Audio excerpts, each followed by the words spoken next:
kā sāls vai cukura skrubi sejas ādai var būt pārāk raupi, mēs varam pagatavot sejas ādas skrubi no kaltētiem augiem.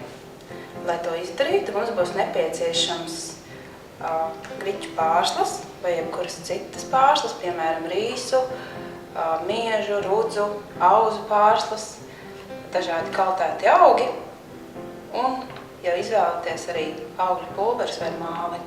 Lai pagatavotu skrubi, mums būs nepieciešams kafijas dzirnaviņas. Ja tādas jums nav pieejamas, droši var izmantot blenderi.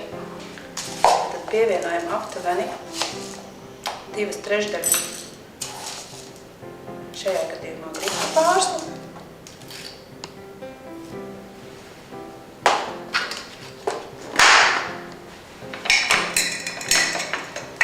Šajā receptē es izmantošu lavandas ziedus.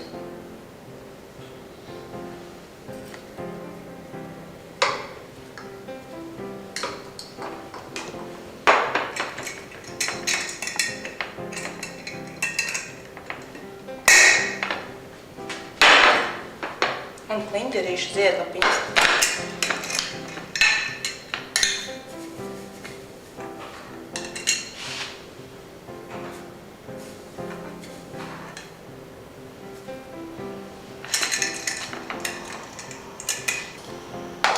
Visu kafijas dzirnaviņās rūpīgi samaļam.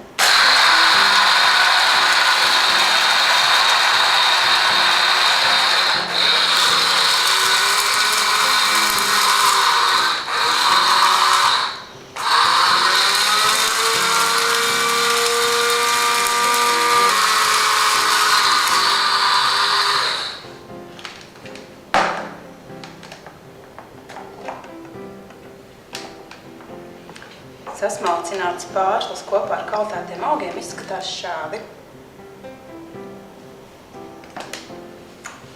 Tā kā lavandai piemītē raksturīgais aromāts, tad arī skrubis smaržos pēc lavandas. Šo maisiņu pildam tīrā sausā traukā.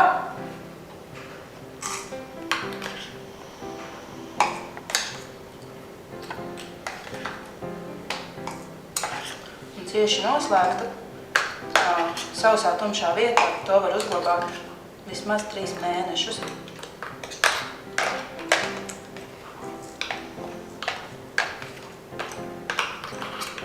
Lai pagatavotu skrubi ar sausu augu maisījumu,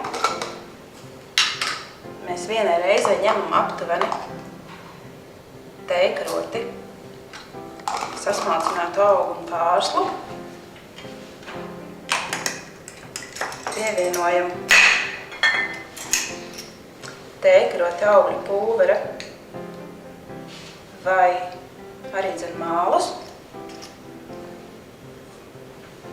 Tam visam pievienojam mazliet ūdens, lai skrubis iegūtu patīkamu konsistenci.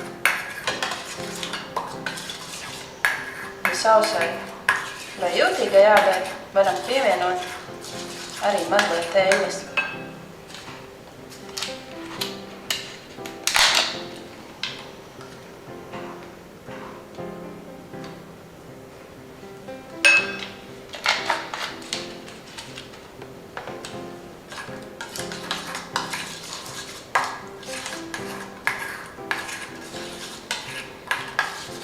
No šādu svaigi pagatavotu skrubi jūs varat attīrīt ādu 1 līdz 2 reizes nedēļā. Uzklājiet skrubi uz attīrītas sejas ādas un maigām apļuveida kustībām iemasējiet to ādā. Pēc tam noskalojiet ar siltu ūdeni un, ja skrubja sastāvā nav izmantot eļļa, noteikti lietojiet kādu mitrinošu līdzekli, kremu, fluīdu vai želeju. Arī sejas skrubiem jūs droši varat izmantot savam ādas tipam atbilstošas ēteriskās eļļas. Un jāatcerās, ka aptuveni uz šādu daudzumu ir 1,5 ēdamkaroķu skrubja, jūs varat pievienot aptuveni 3 līdz 5 pilienus ēteriskās eļļas atbilstoši jūsu ādas tipam.